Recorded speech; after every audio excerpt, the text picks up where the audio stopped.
एक छोटे से शहर में रमेश अपनी पत्नी रमा और दो बच्चों के साथ रहता था। रमेश एक सरकारी कर्मचारी था।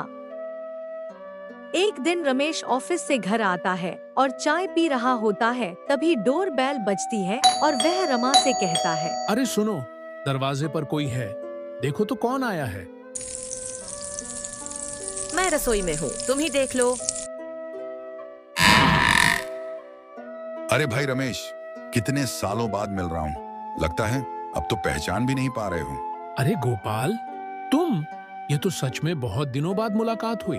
आओ आओ, अंदर आओ। गोपाल अंदर आता है और अपना बैग टेबल पर रख देता है।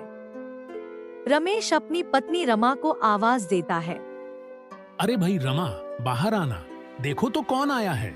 रमा, ये है मेरा बचपन का दोस्त गोपाल। हमारी काफी सालों के बाद मुलाकात हो रही है।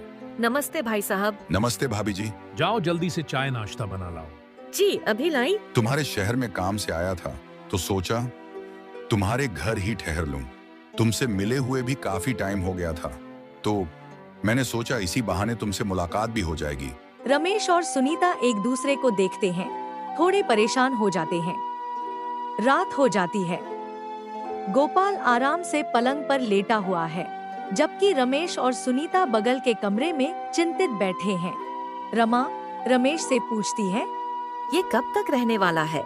हमें मॉड्यूलर किचन का काम भी शुरू करवाना है और उसके बाद पूरे घर में व्हाइट वॉश भी करवानी है। अरे भाई रमा, करवा लेंगे, जल्दबाजी मत करो। नहीं, अब मैं आपकी एक बात नहीं सुनूंगी।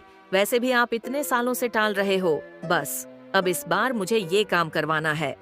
चिंता मत करो, मैं कल इशारों में पूछूंगा कि यह कब तक रहेगा। सुबह होते ही रमेश और गोपाल अपने अपने काम पर निकल जाते हैं, लेकिन रमेश गोपाल से जाने के बारे में नहीं पूछता।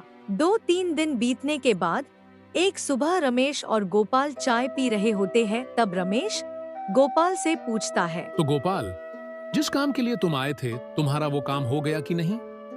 वैसे तुम्हारी वापसी कब की है? अरे भाई, अभी तो मेरा बहुत काम बाकी है।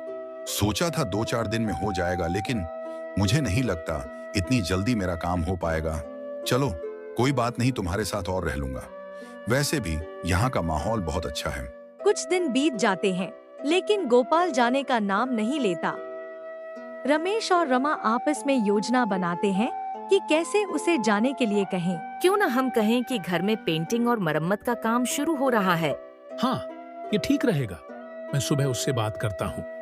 अगली सुबह रमेश गोपाल से कहता है, गोपाल, अब घर की पेंटिंग और मरम्मत का काम शुरू होने वाला है। हमें कुछ दिनों के लिए रिश्तेदार के घर जाना होगा। अरे वाह, फिर तो मैं भी तुम्हारे साथ चलूंगा। मुझे भी थोड़ा घूमने का मौका मिलेगा। ये सुनकर रमेश और रमा हैरान हो जाते हैं। रात हो जाती है। रमेश और रमा सोचते हैं कि अब कोई और तरीका अपनाना पड़ेगा। अब हमें कोई बड़ा बहाना सोचना पड़ेगा। अगली सुबह रमेश गोपाल से कहता है, गोपाल, मेरे ऑफिस से आदेश आ गया है, मुझे 1 हफ्ते के लिए बाहर जाना होगा। अच्छा, तो कोई बात नहीं रमेश, तुम निश्चिंत होकर जाओ, मैं घर संभाल लूंगा। ये सुनकर रमेश और रमा की आंखें फटी रह जाती हैं।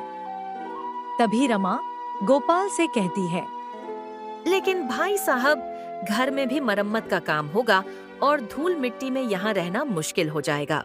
वैसे रमेश, तुम्हें कब जाना है? बस मैं 2 दिन बाद चला जाऊंगा। ये तो कहो अच्छा हुआ, मेरा काम भी कल खत्म हो जाएगा। फिर मैं कल रात की ही ट्रेन से चला जाऊंगा। मैंने तो सोचा था कल मेरा काम खत्म हो जाएगा, उसके बाद तुम्हारे शहर में घूमे फिरेंगे। चलो कोई बात नहीं, अगली बार मैं फिर आऊंगा। हाँ हाँ, क्यों नहीं। गोपाल अंततः अपना बैग पैक करता है और विदा लेता है। रमेश और रमा राहत की सांस लेते हैं। गोपाल के जाने के बाद रमेश और रमा खुशी से एक दूसरे को देखते हैं। रमेश रमा से कहता है, क्यों, अब तो खुश हो, आखिरकार अतिथि चला गया। अगली बार कोई भी मेहमान आए तो पहले ही पूछ लेना कि वह कितने दिनों के लिए आया है। तो दोस्तों, ये थी आज की कहानी। अगर आपको पसंद आई हो तो लाइक, शेयर, कमेंट और सब्सक्राइब जरूर करिएगा, ताकि हम और भी अच्छी अच्छी कहानियां आप लोगों के सामने लाते रहे। धन्यवाद।